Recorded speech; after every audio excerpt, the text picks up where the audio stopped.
Bringing us back to real life, there are many tools we can learn in counseling that help us effectively work through the despair that comes from rolling a natural one.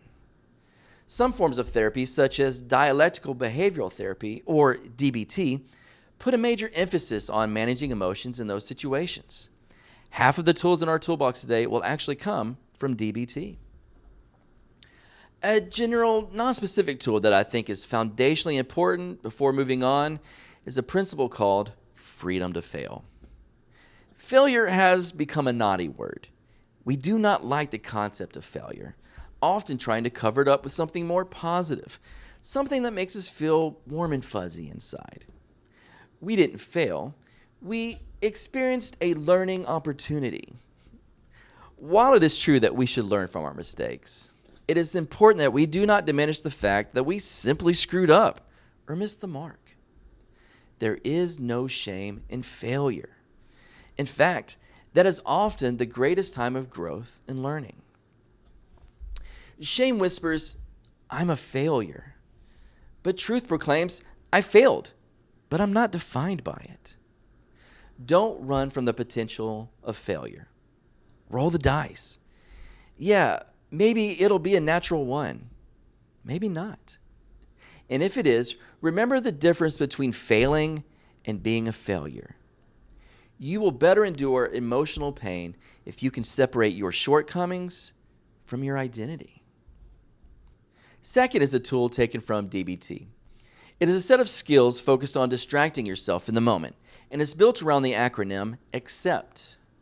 Remember, as this is distraction-based, it is only a short-term solution. A stands for activities. This one is pretty basic. Do something you enjoy or helps you feel productive. Having a few wins under your belt can help give you courage to face your problem. The first C in ACCEPT is contributing.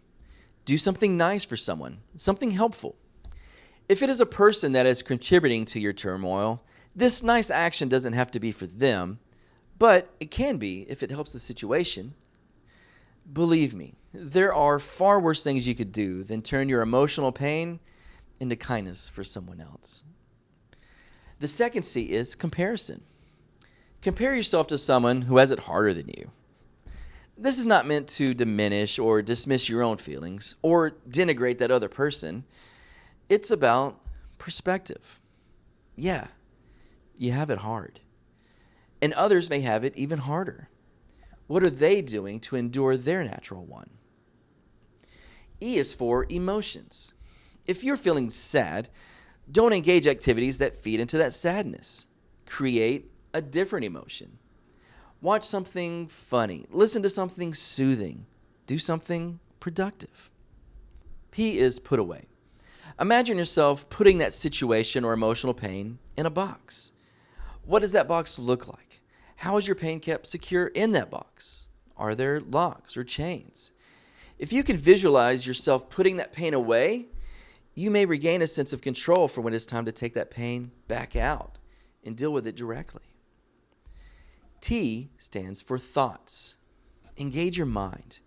The more you can utilize your thought processes, the less impact your emotions may have on you. Read or recite something calming. Do some sort of puzzle or brain teaser. Replace your thoughts with something productive instead of self-destructive. The next tool is also an acronym taken from DBT. It's called TIP. I really like TIP because it takes into account our body chemistry. Mind and body are intimately connected, and the impact one can have on the other should not be ignored. The T in TIP is for temperature. If your emotional arousal is very high and you're finding it difficult to process information, take a cold shower or responsibly put your face in a bowl of ice water while holding your breath.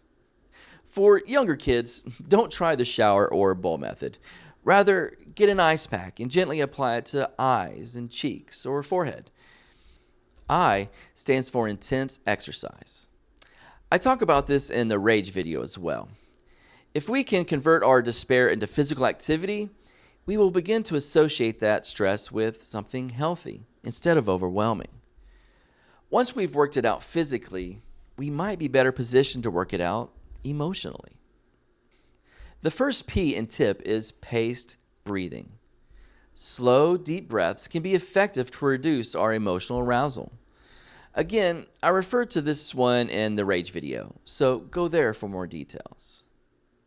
The last letter in TIP is another P, progressive muscle relaxation.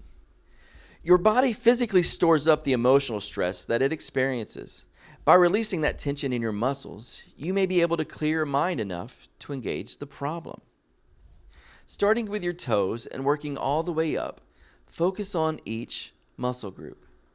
Tense that group of muscles for about 5 seconds and then relax before moving on to the next group.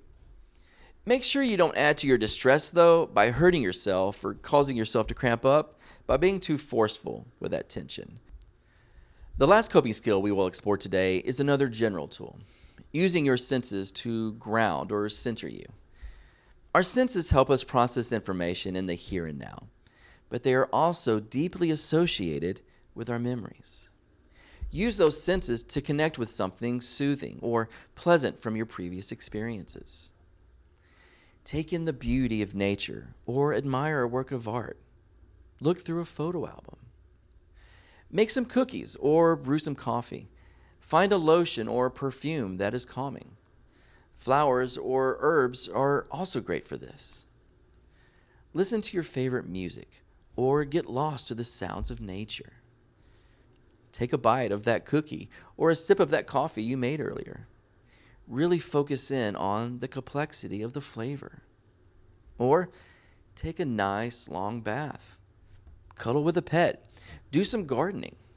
Find something familiar to hide in your pocket, something that reminds you of a better time.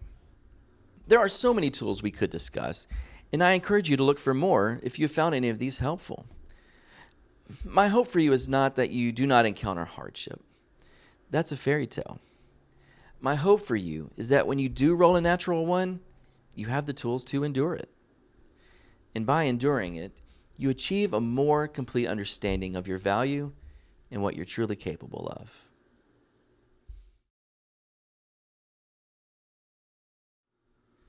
Thanks so much for tuning in. I hope it was fun and or informative. If so, please take a second to like and subscribe. It really helps me achieve my goal of global domination. For those who would like to support the channel and help it grow, you can also find my Ko-fi link in the description. And finally, drop some comments about what you liked or would like to see in the future. I really enjoy hearing from you. Remember, whether we're sitting around a table or stepping out our front door, there's a whole world to explore.